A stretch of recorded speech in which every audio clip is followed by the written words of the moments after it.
Imagine caminhar pelas naves silenciosas de uma catedral antiga, onde as janelas de vitral filtram a luz do sol, projetando cores vibrantes sobre estátuas de mármore centenárias.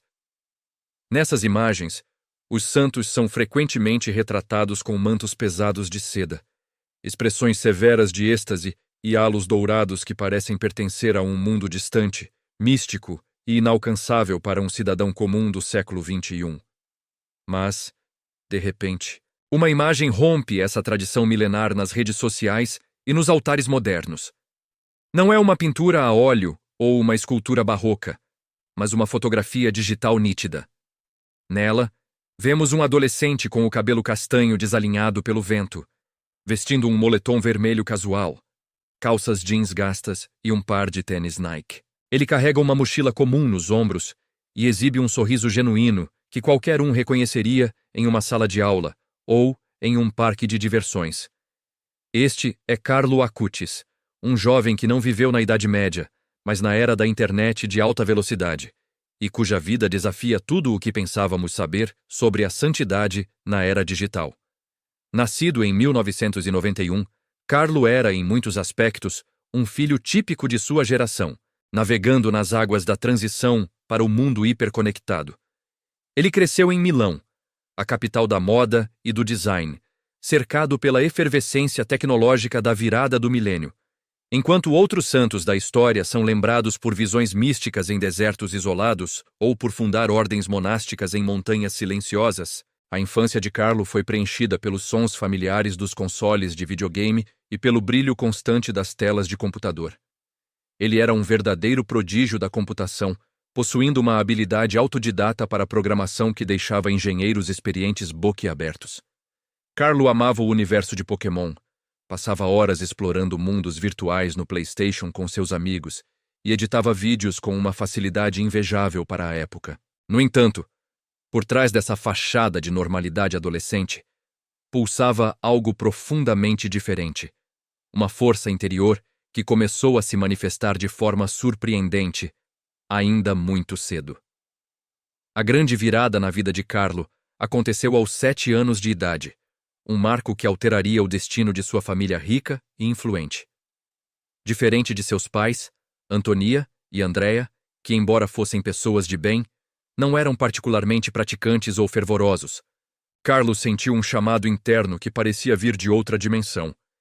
Ele pediu insistentemente para receber a primeira comunhão muito antes do tempo habitual para as crianças de sua paróquia. Quando seus pais finalmente cederam ao seu desejo ardente, viram o filho mergulhar em uma devoção que não parecia fruto de influência externa ou pressão familiar, mas de uma amizade genuína e íntima com o divino. A partir daquele momento, Carlo estabeleceu uma regra de ouro que seguiria com disciplina férrea pelo resto de sua breve vida: a participação diária na missa. Para ele, a Eucaristia não era um ritual monótono de domingo, mas algo que ele definia com uma clareza poética como sua rodovia para o céu. Ele dizia com convicção que quanto mais recebemos o sacramento, mais nos tornamos parecidos com Jesus, e essa certeza moldava cada uma de suas ações cotidianas. Essa espiritualidade profunda, no entanto, não o isolava do mundo real. Pelo contrário, colocava-o em uma rota de colisão necessária com a realidade de seus colegas. No ambiente escolar, a figura de Carlo era uma contradição viva e fascinante. Ele era o garoto popular e inteligente que sabia consertar qualquer erro de software nos computadores da escola e que dominava os códigos de programação mais complexos. Mas também era o jovem que parava o que estava fazendo para rezar o rosário com devoção. Enquanto muitos adolescentes da sua idade lutavam desesperadamente para se encaixar em moldes sociais, preocupados com marcas de roupas caras ou com a validação constante nas redes que começavam a surgir, Carlo parecia imune a essas pressões. Ele defendia com vigor os colegas que sofriam bullying, especialmente aqueles com deficiências, e tratava a todos, do porteiro ao empresário, com uma dignidade que desconcertava os mais céticos. Seus amigos frequentemente sentiam uma estranheza positiva diante de sua pureza, uma luz que emanava dele e que parecia filtrar a toxicidade da adolescência moderna. Apesar da vida vibrante e cheia de planos futuros, havia um mistério pairando sobre Carlo, algo que só ganharia um sentido pleno e doloroso meses mais tarde. Em um momento de aparente descontração, o jovem gravou um vídeo com a câmera de seu computador, olhando diretamente para a lente. Nas imagens, que hoje percorrem o mundo inteiro como um testamento de fé, Carlo aparece sorridente, com a serenidade absoluta de quem conhece um segredo guardado pelo tempo. Naquela gravação, ele falava sobre o fim de sua jornada terrena com uma naturalidade que beirava o sobrenatural. Ele previu com detalhes calmos que sua vida seria curta e fez um pedido específico aos pais. Que, quando chegasse o momento de sua partida, ele fosse enterrado em Assis, a terra de São Francisco, o santo da simplicidade que ele tanto admirava. Ninguém ao seu redor conseguia compreender a urgência ou o peso daquelas palavras na época. Mas Carlo parecia estar organizando sua despedida, consciente de que sua missão estava prestes a entrar em uma fase nova, vasta e eterna. Antes de continuarmos, inscreva-se no canal e nos conte nos comentários de onde você está assistindo. O que estava por vir não era apenas o fim trágico de um jovem programador talentoso, mas o início de um fenômeno global que conectaria o céu e a terra através de fios invisíveis e cabos de fibra ótica. A habilidade de Carlo Acutis com a computação não era um simples passatempo de adolescente naquela época vibrante. Enquanto seus colegas usavam a internet incipiente apenas para entretenimento, ele mergulhava nas linguagens de programação com a profundidade de um mestre. Autodidata, Carlo dominava softwares complexos e criava algoritmos que desafiavam a lógica de sua idade. Para ele, o computador era um presente divino que precisava ser usado para o bem maior. Ele percebia com clareza que a rede mundial, embora cheia de possibilidades, estava se tornando um deserto de superficialidade e vaidade. Carlo via a internet como um verdadeiro campo de batalha espiritual, onde as almas poderiam se perder no brilho efêmero de curtidas ou encontrar um caminho sólido em direção à verdade. Ele não queria ser apenas mais um usuário passivo, desejava ser um ciberapóstolo, capaz de usar circuitos para transmitir a luz que ele mesmo encontrava todas as manhãs no altar da paróquia. Seu talento técnico nunca foi guardado para si de forma egoísta. Carlo ajudava paróquias e organizações católicas a desenvolverem sites, corrigindo erros de sistema e modernizando interfaces com uma paciência angelical. No entanto, em seu coração, um projeto muito maior começava a ganhar forma, algo que uniria sua paixão pela tecnologia à sua devoção absoluta pela Eucaristia. Ele estava preocupado com o fato de que muitas pessoas, mesmo dentro da igreja, pareciam não compreender a magnitude do mistério real de Cristo no pão consagrado. Foi assim que, aos 11 anos, ele iniciou uma jornada monumental, a criação de uma exposição internacional sobre os milagres eucarísticos reconhecidos pela Igreja em todo o planeta. Este não foi um trabalho rápido ou despretensioso. Carlo passou 2 anos pesquisando exaustivamente em documentos históricos e livros antigos. Ele pedia aos pais que o levassem a santuários na Europa, aproveitando as viagens para fotografar e catalogar cada detalhe desses fenômenos. Em seu pequeno quarto em Milão, cercado por manuais de programação e ícones religiosos, ele passava noites organizando o imenso banco de dados. Ele escrevia os textos, desenhava os layouts das páginas e organizava as informações de modo que fossem acessíveis, tanto para um fiel quanto para um jovem curioso na rede. Para Carlo, cada linha de código era uma forma de oração, e cada imagem carregada era um convite para que o mundo redescobrisse sua rodovia para o céu. A Eucaristia era o sol radiante, em torno do qual toda a vida de Carlo orbitava. Ele acreditava piamente que Jesus estava ali, vivo, esperando pela companhia humana com paciência infinita. Ao construir esse catálogo digital, Carlo buscava combater o que ele chamava de sono das almas. Ele via a internet como uma ferramenta de despertar. Em suas reflexões, meditava sobre como as pessoas faziam filas para shows de música, mas as igrejas permaneciam vazias diante do maior espetáculo da história, o sacrifício divino. Ele costumava dizer que todos nascem originais, mas muitos morrem como fotocópias. E o site era sua arma contra essa tendência. Esse contraste doloroso o impulsionava a trabalhar intensamente. Ele queria provar, através da ciência e da fé entrelaçadas, que o sobrenatural havia deixado marcas físicas na história. À medida que o site tomava forma, a profundidade emocional de Carlo se expandia visivelmente. Ele não era um robô, mas um jovem vibrante que sentia a dor da indiferença alheia. Sua mãe, Antônia, observava com orgulho e preocupação a intensidade com que o filho se entregava àquela missão. Ele parecia ter uma urgência silenciosa que não combinava com a juventude plena de alguém com décadas pela frente. Carlo não buscava fama por seu trabalho técnico. Ele se escondia atrás das telas, garantindo que o foco estivesse sempre no conteúdo sagrado.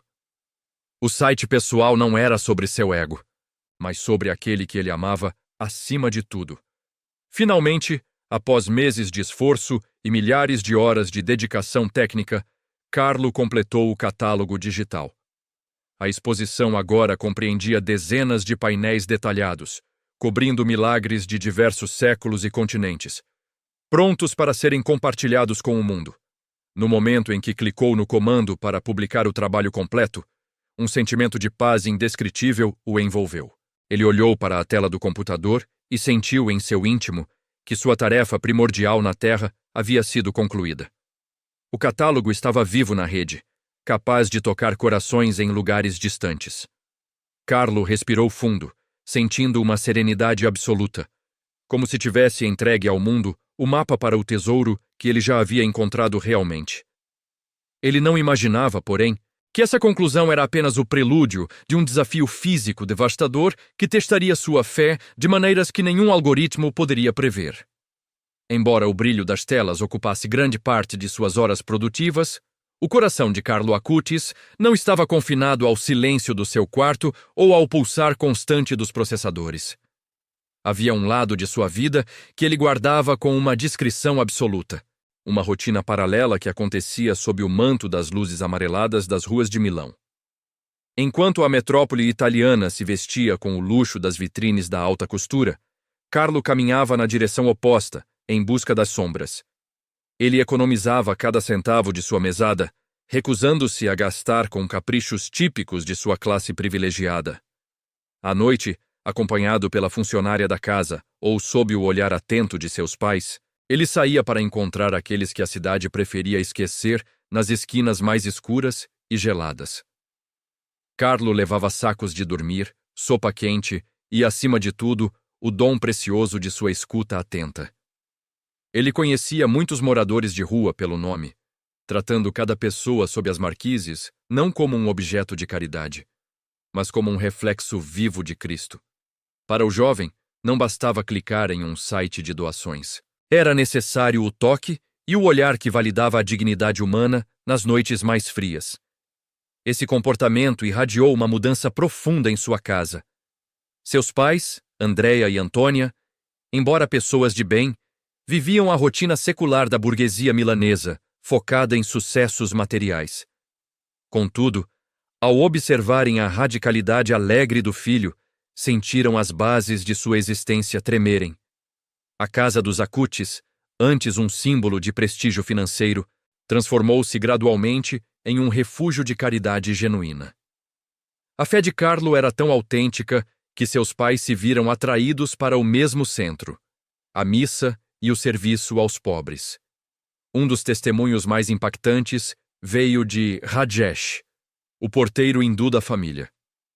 Rajesh via Carlo sair diariamente com sua mochila carregada de pães, parando sempre para conversar com ele com um respeito que transcendia barreiras sociais.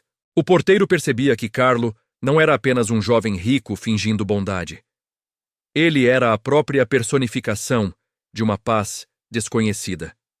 Através dessas conversas breves sobre o significado da vida e a presença divina, sempre com uma palavra de esperança nos lábios, Rajesh tomou uma decisão radical. Ele decidiu converter-se ao catolicismo, afirmando que não precisava de tratados de teologia para conhecer a verdade de Deus. Bastava-lhe observar Carlo.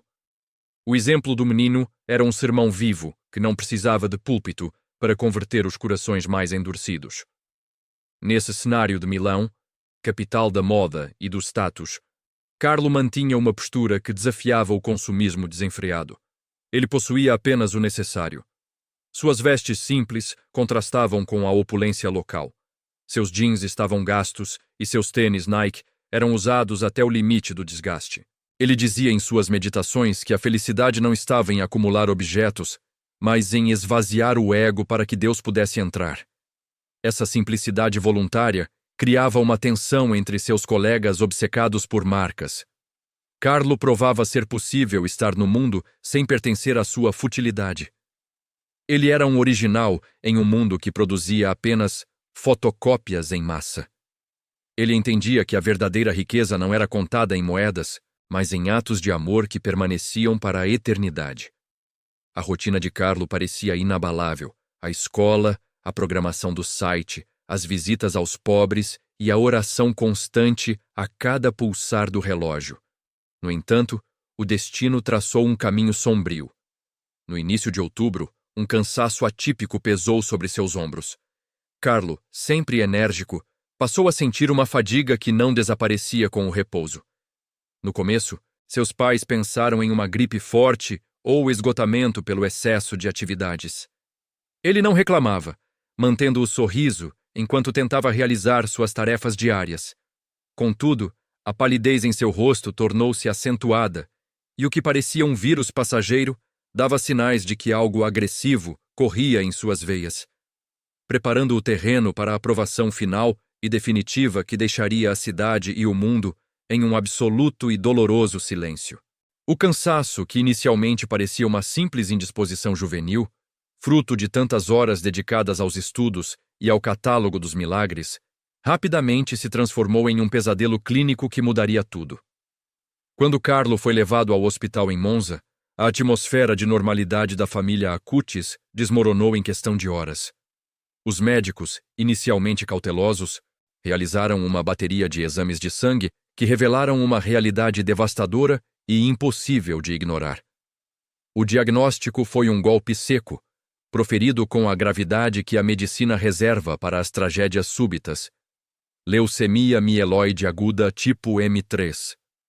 Era uma forma agressiva e galopante da doença, um incêndio celular que não dava espaço para negociações ou tratamentos lentos. Para qualquer adolescente de 15 anos, receber tal notícia seria o equivalente ao fim do mundo. Um mergulho imediato no desespero e na revolta contra a injustiça da vida. Mas Carlo, mantendo a mesma serenidade sobrenatural que moldara sua breve existência, recebeu a sentença com uma calma que desconcertou profundamente a equipe médica. Ele não perguntou por que eu, nem buscou culpados nos céus. Em vez disso, aceitou o fardo com a dignidade de quem sabia que sua jornada nunca fora apenas sobre este mundo material. No leito de hospital, agora cercado por máquinas ruidosas e luzes fluorescentes que monitoravam o enfraquecimento acelerado de seu corpo, Carlo transformou o sofrimento em um ato litúrgico de entrega absoluta. Quando os enfermeiros entravam no quarto para administrar medicamentos fortíssimos ou realizar procedimentos invasivos e dolorosos, ele os recebia com um sorriso pálido, mas genuinamente sincero. As perguntas frequentes sobre como se sentia ou se a dor era suportável, sua resposta era invariavelmente a mesma: há pessoas que sofrem muito mais do que eu. Essa perspectiva não era uma simples fuga da realidade ou uma negação do sofrimento físico, mas uma escolha consciente de não permitir que a dor o tornasse o centro de seu próprio universo. Ele entendia, com uma maturidade que transcendia sua idade, que seu corpo físico estava quebrando sob o peso da doença, mas sua vontade espiritual permanecia intacta, ancorada em uma esperança que nenhuma estatística médica poderia abalar. Foi nesse altar improvisado de lençóis brancos que Carlo realizou seu sacrifício final, revelando a profundidade de seu compromisso com a fé. Ele declarou explicitamente aos seus pais, Andrea e Antonia, e aos profissionais que cuidavam dele, que oferecia cada momento daquela agonia pelo Papa Bento XVI e pela integridade da Igreja Católica. Ele desejava que sua dor, por mais terrível que fosse, servisse como um combustível invisível para a missão de outros, transformando cada pontada de desconforto em uma oração silenciosa e poderosa. O hospital deixara de ser apenas um lugar de tentativas de cura física para se tornar um santuário privado, onde o jovem ciberapóstolo entregava sua última e mais importante programação, a oferta total de sua própria vida. A serenidade dele era tão palpável que os médicos, acostumados com a agonia e o medo de pacientes em estados terminais, sussurravam nos corredores sobre a força inexplicável que parecia emanar daquele quarto ocupado por um rapaz que agia como se estivesse apenas de partida para uma viagem eterna há muito planejada. A progressão da leucemia foi implacável e voraz. Em pouquíssimos dias, a vitalidade que Carlo usava para percorrer as ruas de Milão ajudando os pobres foi consumida.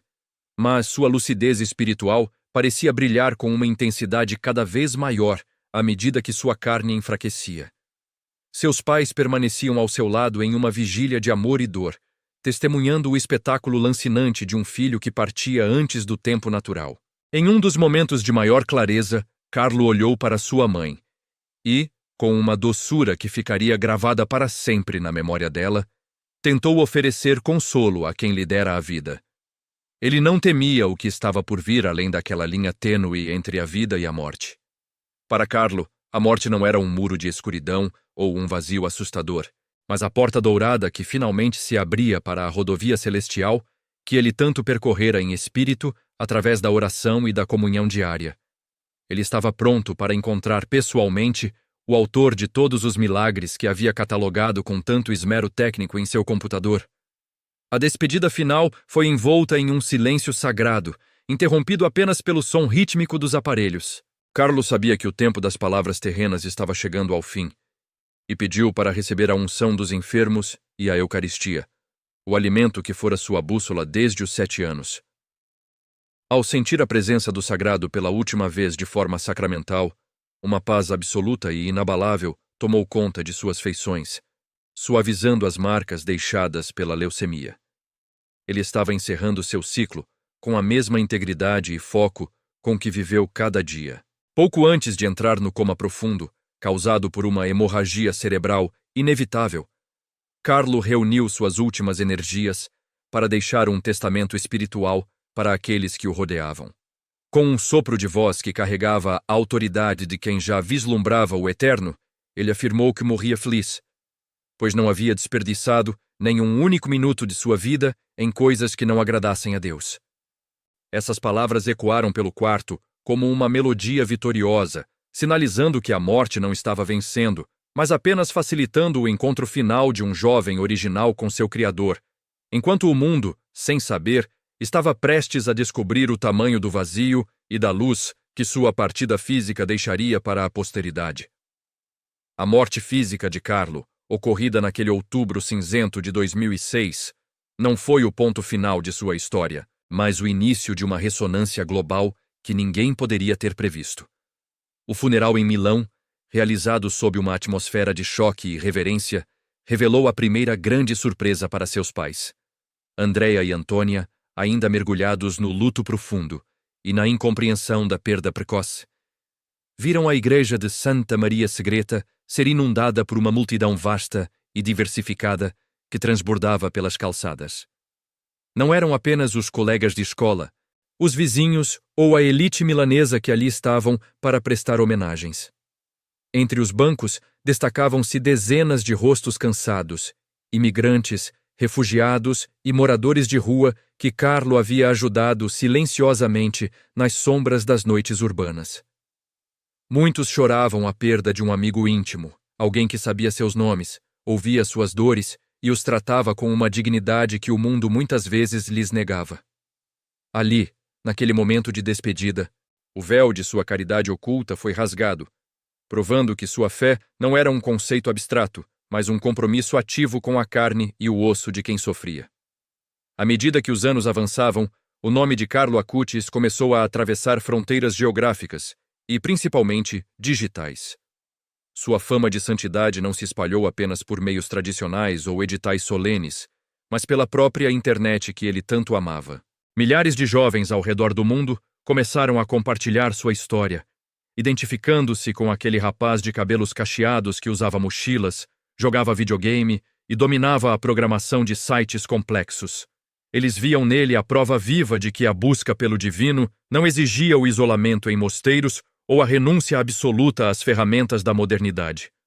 O Vaticano, observando esse fenômeno orgânico e fervoroso, iniciou o processo de beatificação com uma agilidade que refletia a urgência da mensagem de Carlo. Ele era o exemplo perfeito para uma igreja que precisava dialogar com uma juventude cada vez mais imersa em telas e algoritmos, oferecendo um propósito maior por trás de cada movimento no teclado. Contudo, para que a igreja confirmasse oficialmente sua beatificação, um sinal divino era necessário para validar sua intercessão direta. Esse sinal não veio da Europa, mas de terras brasileiras, especificamente da cidade de Campo Grande, no Mato Grosso do Sul. Um menino chamado Mateus, que sofria de uma anomalia rara e gravíssima no pâncreas, uma condição que o impedia de ingerir alimentos sólidos e o condenava a um definhamento físico constante, foi o centro desse mistério. Em 2013, durante uma celebração onde se expunha uma relíquia de Carlo, o menino, incentivado por sua família devota, tocou o pedaço de tecido e fez um pedido simples e tocante: parar de vomitar e ser curado. O que aconteceu nas horas seguintes desafiou totalmente a lógica médica e científica. Ao retornar para casa, Mateus pediu para comer, e pela primeira vez em sua vida, seu corpo não rejeitou o alimento. Exames posteriores confirmaram que seu pâncreas estava milagrosamente regenerado, como se a patologia nunca tivesse existido. Este milagre brasileiro foi o selo definitivo que uniu o misticismo europeu ao fervor sul-americano, consolidando o caminho de Carlo para os altares. O ápice desse reconhecimento público ocorreu em outubro de 2020, quando o túmulo de Carlo foi aberto no Santuário do Despojamento, em Assis, a cidade onde ele escolhera ser enterrado para ficar perto de São Francisco. A imagem que correu o mundo através das redes sociais foi eletrizante e subversiva. Pela primeira vez na história da Igreja, um futuro beato era exposto à veneração não em mantos de veludo ou trajes eclesiásticos antigos, mas vestindo calça jeans, um moletom esportivo e tênis Nike. O corpo, embora não fosse considerado incorrupto no sentido estrito, estava extraordinariamente bem preservado e foi preparado para que ele parecesse apenas dormir o sono dos justos. Aquela visão rompeu com todos os estereótipos clássicos da santidade milenar. Carlo parecia um jovem comum que acabara de sair de uma aula de informática ou de uma partida de futebol, pronto para acordar e retomar seu trabalho evangelizador. Milhares de peregrinos, muitos deles jovens com suas próprias mochilas, faziam filas intermináveis para ver o rosto daquele que foi chamado de o primeiro santo da geração conectada. A comoção global e a força dessa imagem levaram o Papa Francisco a elevar a figura de Carlo a um patamar de referência universal para a era moderna. O pontífice, em suas palavras dirigidas ao mundo, descreveu Carlo como um modelo de integridade para todos os que usam a internet de forma frenética e muitas vezes superficial. Francisco destacou que Carlo soube evitar as armadilhas do narcisismo digital, usando as redes de comunicação não para alimentar o próprio ego, mas para transmitir o evangelho e comunicar beleza. Ao chamá-lo publicamente de modelo para quem usa a internet, o Papa confirmou que o jovem milanês havia cumprido sua missão de transformar o espaço digital em um território de luz e esperança. Carlo provou que o teclado e o mouse podem ser instrumentos de uma conexão eterna, preparando o mundo para entender finalmente o peso real de sua frase mais famosa sobre a autenticidade humana e o perigo de vivermos como meras cópias de outras pessoas.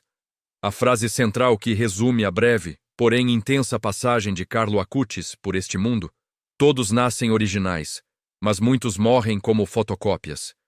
Não era apenas um aforismo de rede social, mas um diagnóstico profundo da alma humana na era da reprodutibilidade técnica.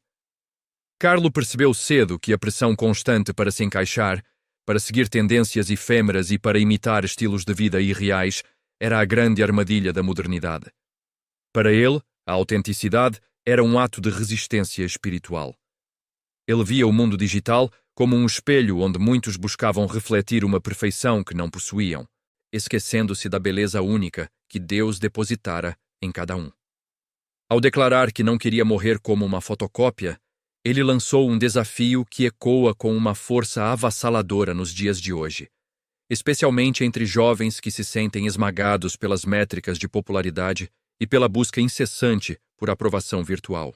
O legado de Carlo Acutis não se dissolveu com o desligar de seu computador pessoal ou com o encerramento de sua vida física naquele hospital em 2006. Pelo contrário, sua presença digital se multiplicou de formas que a lógica humana mal consegue processar. Os sites que ele programou sozinho, com a paciência de um artesão e a inteligência de um gênio contemporâneo, permanecem no ar como monumentos vivos de sua missão. A exposição sobre os milagres eucarísticos, que ele catalogou com tanto zelo, já percorreu os 5 continentes, alcançando paróquias remotas e grandes metrópoles, convertendo corações que nunca o conheceram pessoalmente. Milhares de pessoas relatam que, ao navegarem pelas páginas criadas por Carlo, sentem uma conexão profunda com o sagrado, percebendo que a tecnologia, quando submetida ao amor, torna-se uma extensão da própria caridade divina. A resolução da trajetória de Carlo oferece uma resposta serena para o vazio existencial da geração digital. Em um mundo onde a ansiedade e a depressão frequentemente resultam de uma desconexão com o real, a vida de Carlo aponta para a rodovia do céu que ele tanto amava. Ele ensinou que o infinito não é um conceito matemático ou uma largura de banda ilimitada, mas uma pessoa que espera por nós no silêncio da Eucaristia.